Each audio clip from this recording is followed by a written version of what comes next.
So you might be asking yourself, why do we study Philippine literature? Literature, it's from litera, no? The Latin of letters. When we talk about Philippine literature, we're talking about the different writings, the different stories, the different literature itself of the Philippines.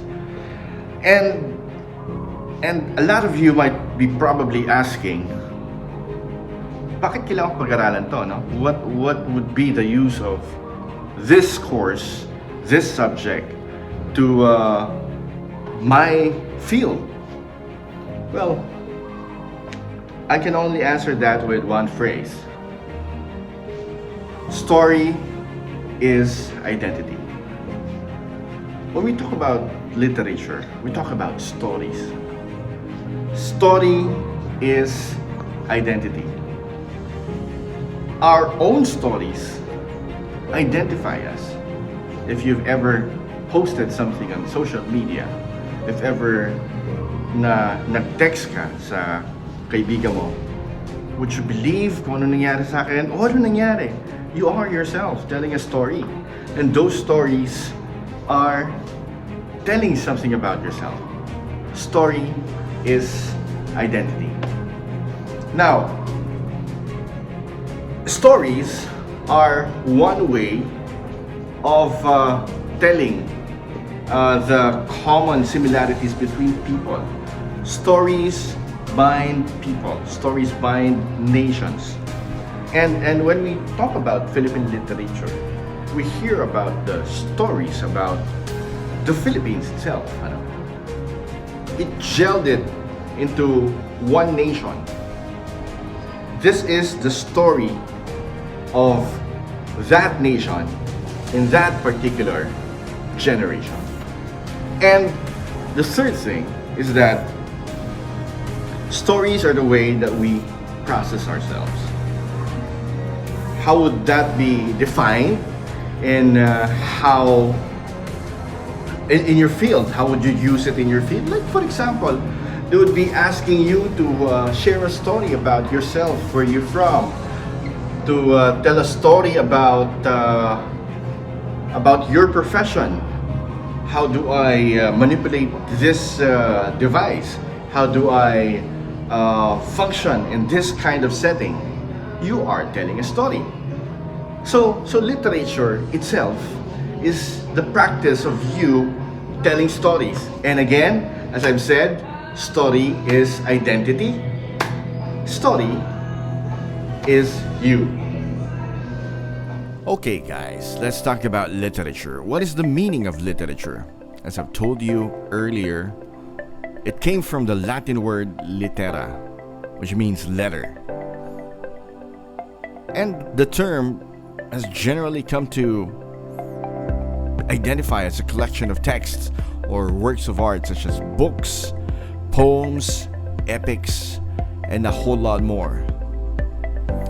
Literature is a class of writing in which, expression, aesthetic form, or beauty, the norm of ideas or universality, and permanence are characteristic features. As fiction, poetry, and drama. Well, it as stated before, it may also mean any printed material. According to Robert Frost, literature is performance in words.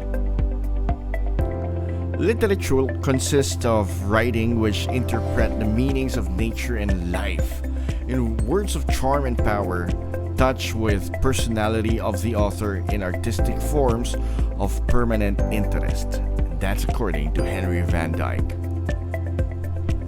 Well, as I've told you before, story is identity. Literature is life which presents human experience. Literature existed because there are people who wanted to express their feelings, emotions, and experiences in writing. It's a way to process your thoughts. And by using letters, words, sentences, it is an artistic manner to convey what people perceive about life. Literature is used to describe anything from creative writing to more technical and scientific works. But the term is most commonly used to refer to works of the creative imagination. This includes poetry, drama, fiction, and non-fiction, all of which you are to do in this subject. So good luck!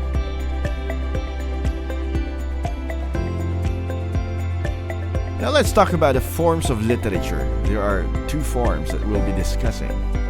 First is prose. When we say prose, it is a form of writing that does not adhere to any particular formal structure, of course, other than grammar.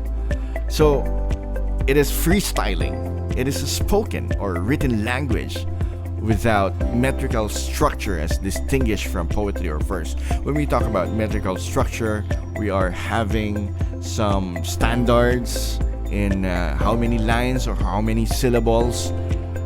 We do not have that in prose, but in poetry, there is. It is a composition usually written in verse. It relies heavily on imagery, using words of course, precise word choice, and metaphor. You all know what metaphor is, right? Metaphor is using another word to describe another word. They may take form of measures consisting of patterns and stresses, metric feet, so to speak, or of patterns of different length syllables. There's this classical prosody, and they may or may not utilize rhymes. Not all poems have to rhyme. Remember that. So I hope now that you have an overview of what we're gonna talk about, what we're gonna discuss, and what we're gonna learn. Literature is not just about the different books, the different articles. As I've told you before, story is identity. This is building yourself, building your nation, and building your future.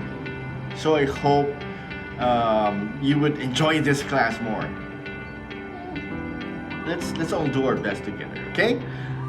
For our graded recitation, first we will talk about Philippine folklore and mythology. Mga diwata, mga engkanto, mga aswang.